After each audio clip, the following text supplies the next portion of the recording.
ये कहानी है सुरेश की, जो कि सोनिया से प्यार करता था। दोनों एक साथ एक ही कॉलेज में पढ़ा करते थे। उस दिन अचानक ही सोनिया की नज़र सुरेश के द्वारा लिखे गए उस खत पर पड़ गई, जो कई सालों से एक किताब के पन्नों के बीच में सड़ रहा था। ये खत सुरेश और सोनिया के प्यार की यादों को बयां करने वाला आखिरी खत था। सोनिया प्रिंसिपल साहब की ऑफिस से बाहर ही निकली थी कि उसे अचानक कैंटीन में सुरेश दिखाई दिया, जो अपने दोस्तों के साथ कॉफ़ी पी रहा था। नई स्टूडेंट को देखकर सभी सीनियर्स सोनिया के नज़दीक आ गए। सोनिया के लिए मुंबई शहर बिल्कुल नया था और यहाँ के लोग भी। वो बिल्कुल घबरा गई। उस समय सुरेश ही था जो एक फरिश्ता बनकर आया था। उसने सभी सीनियर्स को खूब डांटा और उन्हें सोनिया से माफ़ी मांगने के लिए भी कहा। उसी दिन से सुरेश सोनिया के मन को भा गया। धीरे धीरे उन दोनों की दोस्ती बढ़ने लगी, दूरियां नज़दीकियों में तब्दील होने लगी और एक दिन सोनिया ने सामने से ही सुरेश को प्रपोज़ कर दिया। सुरेश को भी सोनिया बहुत पसंद थी। उसने भी उसे खुले मन से स्वीकार कर लिया। समय बीतता गया और उनका प्यार परवान चढ़ता गया। बात शादी तक भी पहुंची। अब सुरेश एक कंपनी में मैनेजर था। उसकी तनख्वाह भी अच्छी थी। सोनिया भी हाई स्कूल के विद्यार्थियों को पढ़ाती थी। अचानक ही सुरेश का तबादला दिल्ली शहर में हो गया।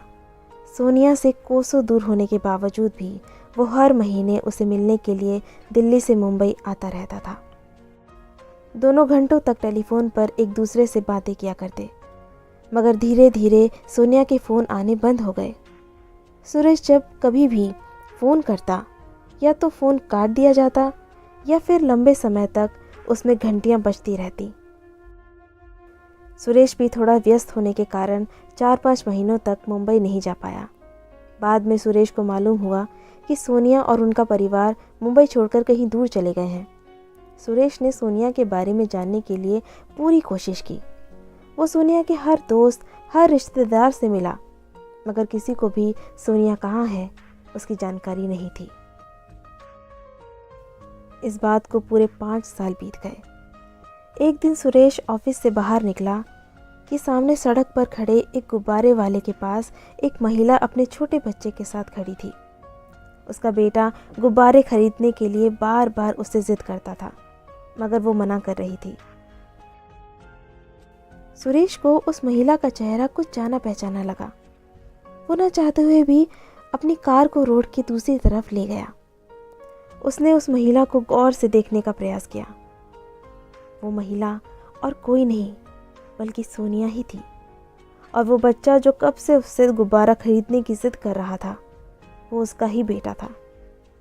1 मिनट के लिए सुरेश अपने आप को संभाल नहीं पाया।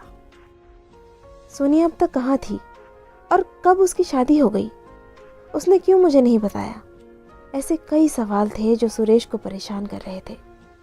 उसने धीरे से अपनी गाड़ी का दरवाज़ा खोला और सोनिया के नज़दीक आकर खड़ा हो गया,